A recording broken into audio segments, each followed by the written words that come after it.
I mean, you've mastered like the art of physical comedy. I mean, how do you keep doing it? How do you prepare for that? And who do you study to execute it so well? I study his action movies and I go, okay, that looks really real and good. How can I make it look bad? You've done a good job.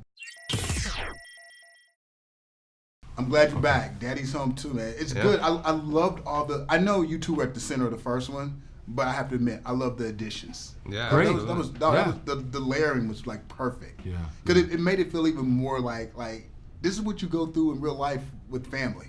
For sure. Yeah, and that's You've always done a good job of describing how well balanced all of the characters are, and that everybody really has their moments. Everybody's well defined. You know who everybody is. You can kind of follow their story from the kids as well as the adults. So they did a great job. And it was such a great opportunity in the second one to see Dusty have to sweat for a little bit and show his vulnerability, and because he's such a tough guy in the first one, but to have to.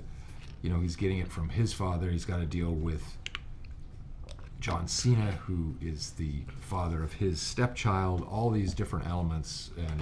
But to keep all those plates spinning at the same time, which Shawn Anders, I think, did an amazing job, it's really fun for the audience. Yeah, it's great to see that because it adds a realness to that dynamic. Yeah. Because, I mean, that's how families are now. Totally. It's all over the place. Right. But I got to commend both of you, and especially you, though. I mean, you've mastered, like, the art of physical comedy. I mean, how do you keep doing it? How do you prepare for that? And who do you study to execute it so well?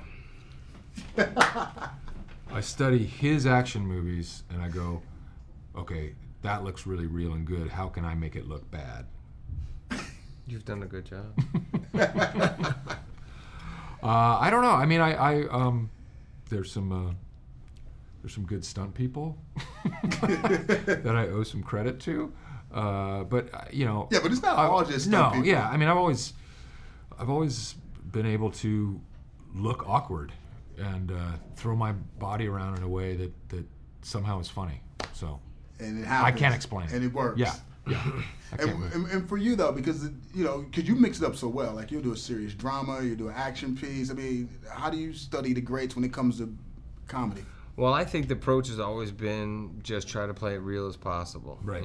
There's so much absurd craziness going on within the story in the context of what's happening that, there's a lot of laughs to become from that. Yeah, case in point, there's what I think one of the funnier scenes in the movie where we have a family argument over the thermostat and who has.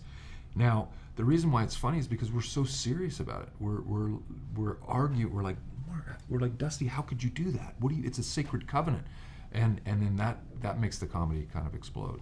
All right, quickly, give me those recipes, holiday recipes, and why. I'm doing egg whites and then a little stovetop stuffing because that's all I can cook.